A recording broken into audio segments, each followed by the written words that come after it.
SUAANGAN, SUAANGAN, SUAANGAN, SUAANGAN,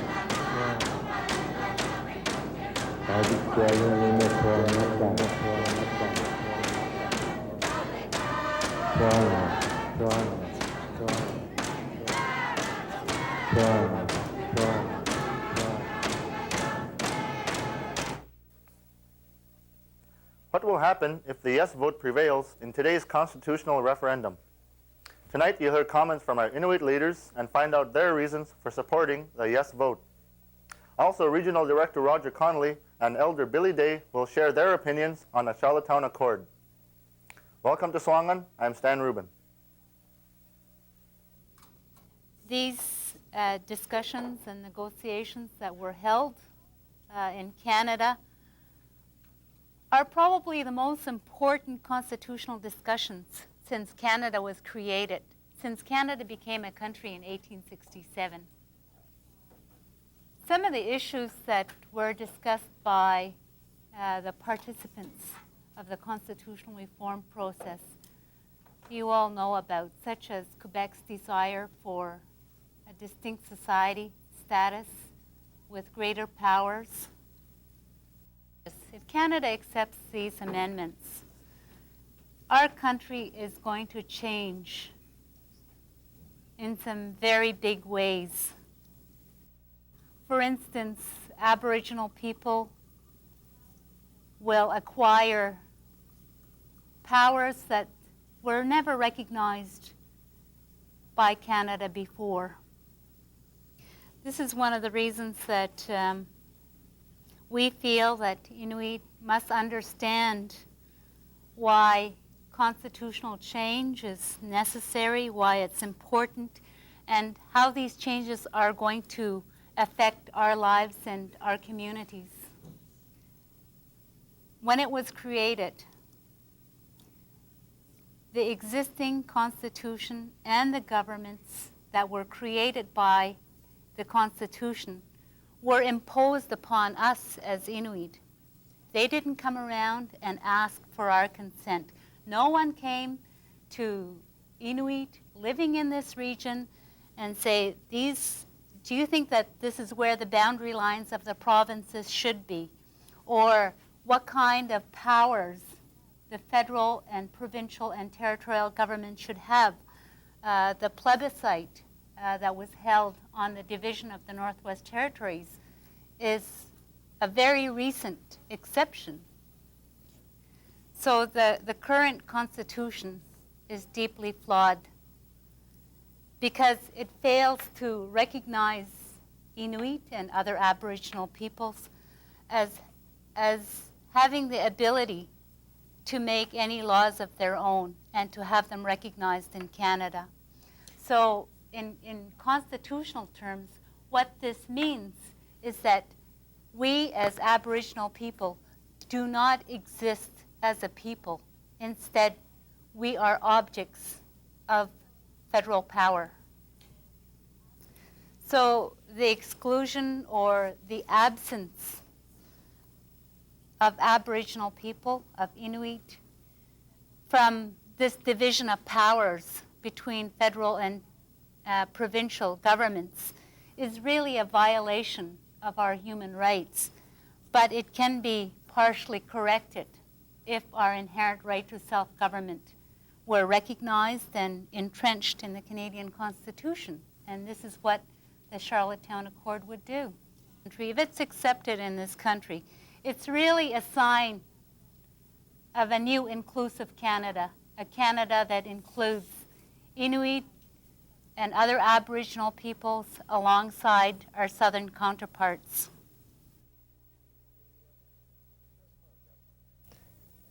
The territorial government, through the Legislative Assembly and the Special Committee on Constitutional Reform of the Legislative Assembly, been very active on this for the past 6 or so months.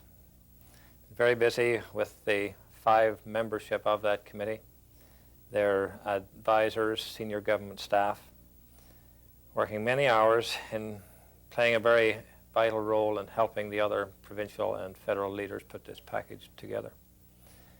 The The five major issues that the territorial government was involved with, they wanted to see included in this package. First of these was, of course, the inherent right of self-government for Aboriginal people. As you can see in the package, that's very strongly entrenched in many ways in that package, so they're very happy with that. Second element was the Senate reform and reform to the election to the Supreme Court. The territories now with this will be guaranteed and future territories would be guaranteed one Senate seat. And also, should the territories go to provincehood, there is the option of that going up to 6 seats in the Senate. In terms of the Supreme Court, the territorial government would be in the same boat as the other provinces in appointments to the Supreme Court. When there are vacancies, nominations are put in by the provinces. The territories would equally put their names into that. Another major one is in the formation of provincehood. Should the territories wish to go to provincehood at some time in the future, if this package is accepted, then the territorial government would only have to deal with the federal government in going that road. At the present time, with the amendments coming in 1982, they now have to go with the approval, I believe it is, of 70% and 7 out of 10 provinces. So if this goes through, that wouldn't be necessary. Another major area is the attendance at First Minister's meetings and other top-level meetings on the Canadian Constitution, the economy of Canada, and Aboriginal rights within Canada. Those meetings, as we've seen in the North for many years, the territorial government has been invited to more in recent years than they were previously, but there was no official requirement for the territorial government to be a full member and sitting in at all of those meetings. If this package goes through for the first time, they will be guaranteed to be sitting at each of those tables. That's a big issue for the territorial government. Another issue that's on the table, it's not finalized yet. The principle will be in this referendum package. It's the Canadian Common Market, the free passage of goods, people, services and capital between the provinces and territories of Canada without undue barriers. Territorial government, while supporting that, want to ensure that that final package, when it's negotiated at future First Ministers' conferences, does not override some of the policies that the territorial government have put in place to ensure territorial businesses get a fair and reasonable share of the business that comes out from the territorial government. A very important one in that is the business incentive policy, which applies across the Northwest Territories and gives a tender edge to all northern businesses. So those, I'd say, are the 5 major areas that the territorial government, through its committee and the Legislative Assembly as a whole, wanted to make sure were part of this package. They are now all part of the package very clearly. And I say, as a result of that, the territorial government strongly encourages territorial residents to vote yes on Monday. The fact that this opportunity to join Canada is being made a part of the Canada Round is really very important. You see, the resolution of the self-government question is clearly recognized as part of the formula for a new Canada. As Inuit, we support the Charlottetown Accord because of how it deals with our aspirations, with the self-government amendments, and because overall we feel that it's a good deal for Canada. Inuit and other Aboriginal people have been involved in very lengthy constitutional negotiations and discussions in the past, and all through the 80s. You saw the First Ministers' conferences, many of you, maybe some of you may be too young, but we were not shy to reject the proposals that were put forward because they were not acceptable, because they would give us delegated rights. That means rights that are given from Parliament or from the provinces for a short time until governments want to take them back. See, in my mind, a no vote in principle may not be a no to Canada, but a no vote will have a negative impact on this country because we will be searching as Canadians for perfection. A no vote, I think, has potential consequences that go very, very far. A no vote is a no to Aboriginal people. Any Aboriginal person who votes no is voting for the status quo. You are saying that this is good enough. Any person who is advocating for nation to nation or for sovereignty status or for separation, I have a message for you. You cannot eat separation. You cannot eat sovereignty. You cannot feed your children sovereignty. Sovereignty cannot provide jobs, but the Charlottetown Accord provides us with the opportunity to provide jobs and to provide a better future for the children of this country. So based upon those thoughts, based upon the Inuit position, I am urging that all Canadians vote yes on October the 26th. We firmly believe that a yes vote on October the 26th is a yes to Aboriginal peoples and to a unified Canada.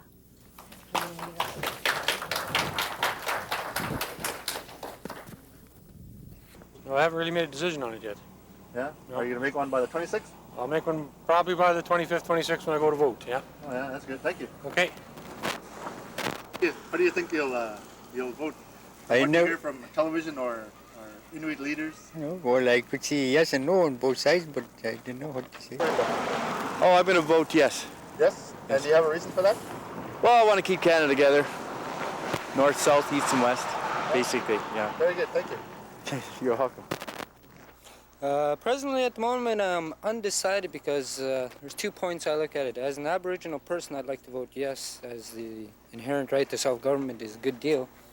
But as a Canadian citizen, I feel that we're giving up too much to Quebec, and that's presently all I have to say.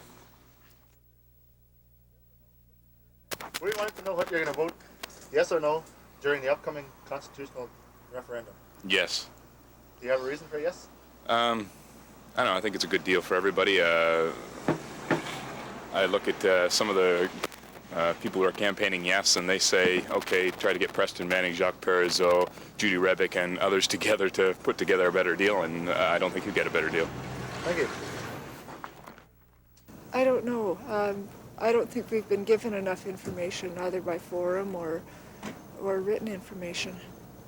And you think that's a sort of a setback to the constitutional referendum? Yes, it is. Yes, it is. We need more time to decide. Thank you. Okay. Yes. And do you have a reason for yes? Well, let's give them more power to the natives and to, I guess, all the small people in Canada. Thank you. Get Canada together. Thank you. We'd like to know what's going to be your decision during the constitutional referendum, either yes or no. On October 26th, I am going to vote no because I still do not fully understand it, and until the women in Canada and the Northwest Territories come to some kind of an agreement, then I will support it. But until then, no. Thank you. We want to know what's going to be your decision, yes or no, during the constitutional referendum. I think it'll be no, despite everything that's been said. I'm not very clear on what it means, but it'll probably be no. Thank you very much. I'll be voting yes. Yes, and do you have a reason for yes? I believe that when you get 13, 14, 15 people in one room, and if they can agree on it, we have to trust their decision. Thank you. All right. The territorial government, as we all know now, since the new government has come in, they have committed themselves very strongly to a process of community self-government. This, in essence, would see the transfer of authority and resources, not the delegation, the transfer of authorities and resources to community governments, so they in turn could run the governmental structures, the programs and services from those structures in a way that would meet the specific needs of that community, not the territory as a whole. There would have to be some sort of standards transferable across the territories, but each community would have the ability to mold those resources to meet their own particular and specific needs. With the Aboriginal self-government package, if it's a yes vote and that comes into being in the Northwest Territories, I think there is no, from what I can see, there's no absolute model at this time.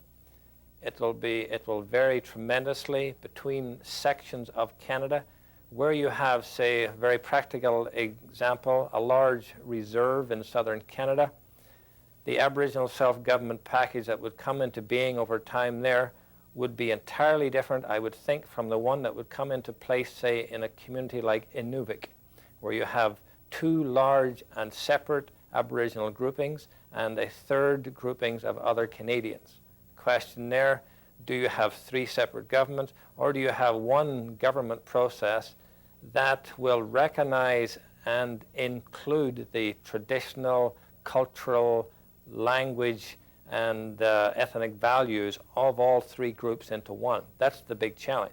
But I think the overriding issue is that each particular case will be different depending on the community, the mix in that community, and the circumstances.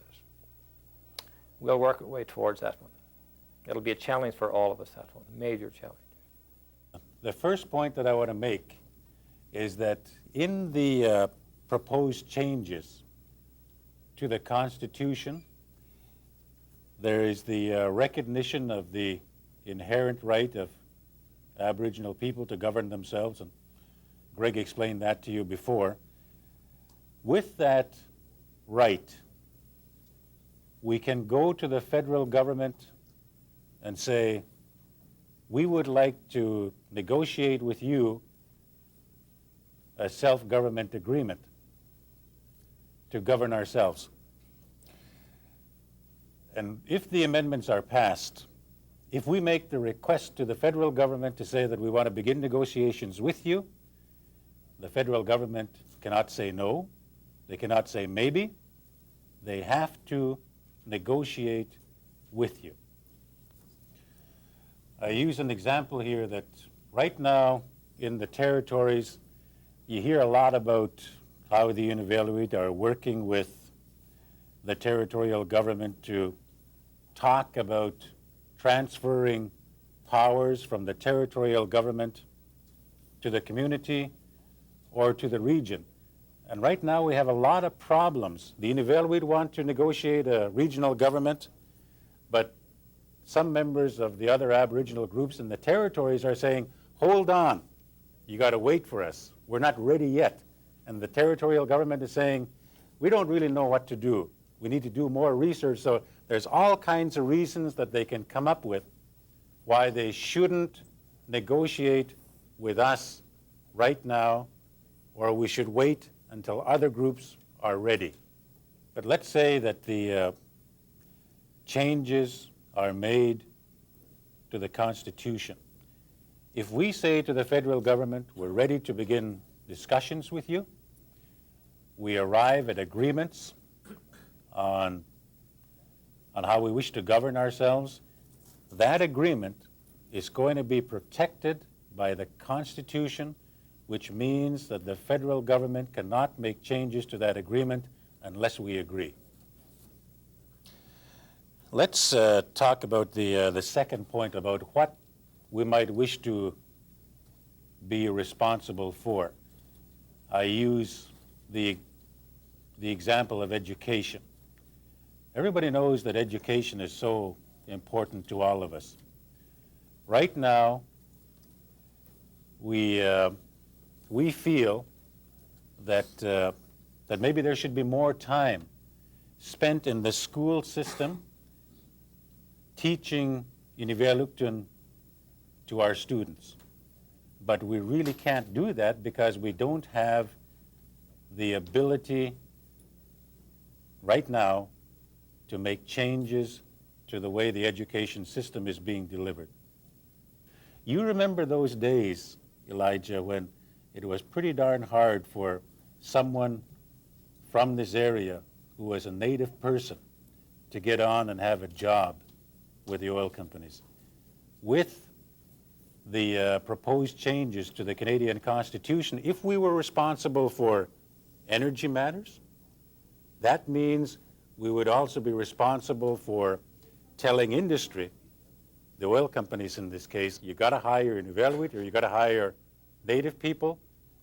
I mean, just think the kind of authority that we can have and the benefits that the people of this area will get.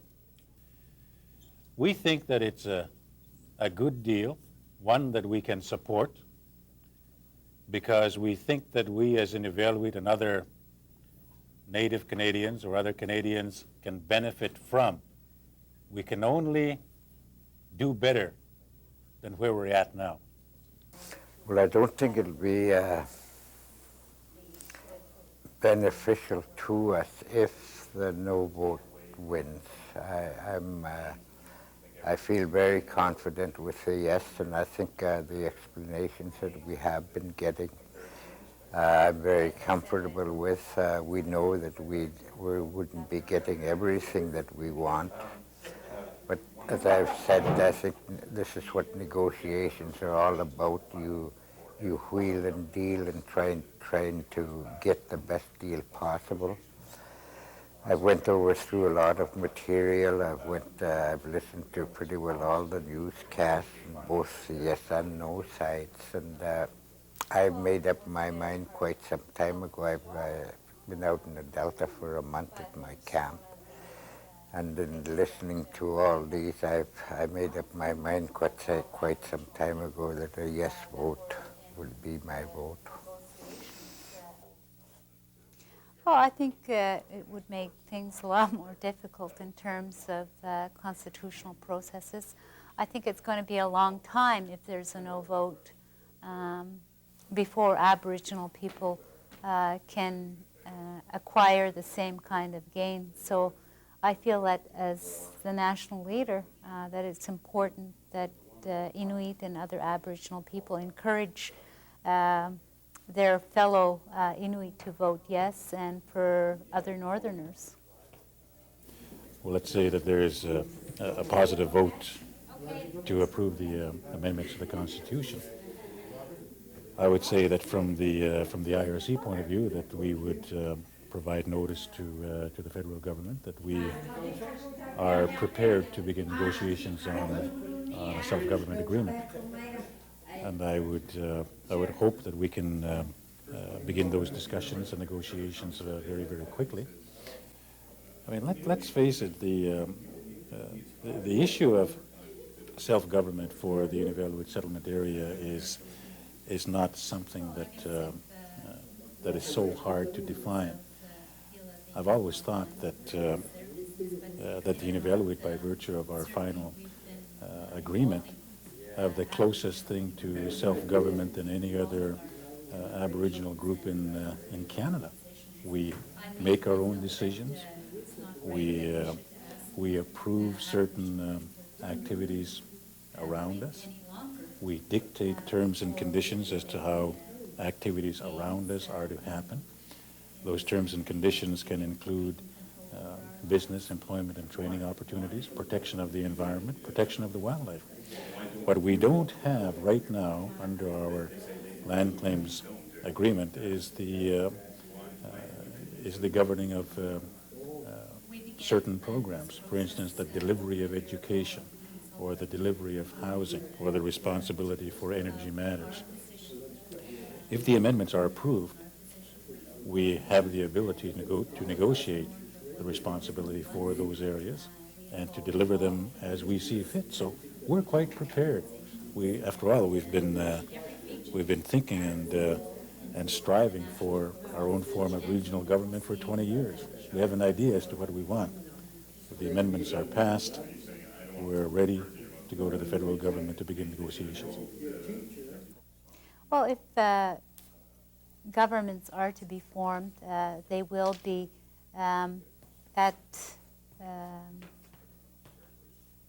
they will be designed by the people of that region. You see, what the Charlottetown Accord does is that it provides a constitutional framework to negotiate self-government arrangements with Canada. And then secondly to that, Inuit in the regions will be able to negotiate the kind of self-government that they want.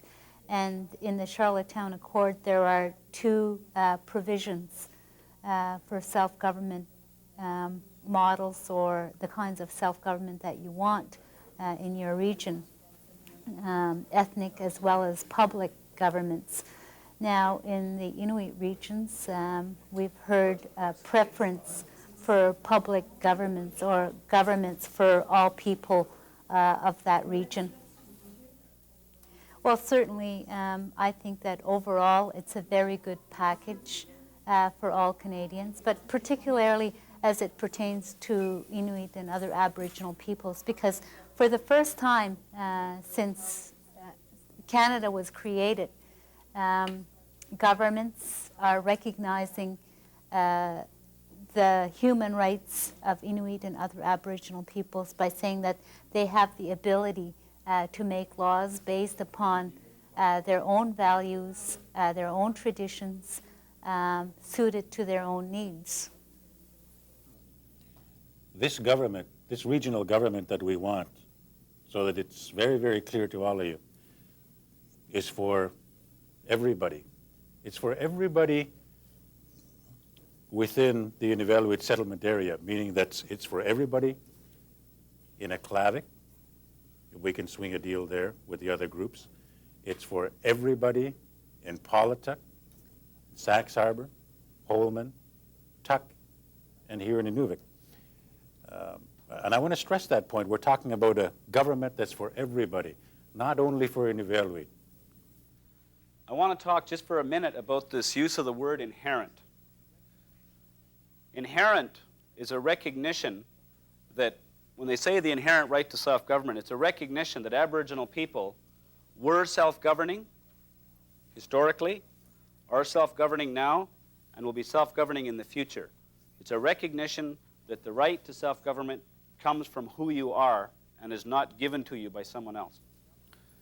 In this package, Aboriginal governments that will result from it will be recognized as one of three orders of government in Canada. Right now, our Constitution only recognizes two, the federal government and provinces.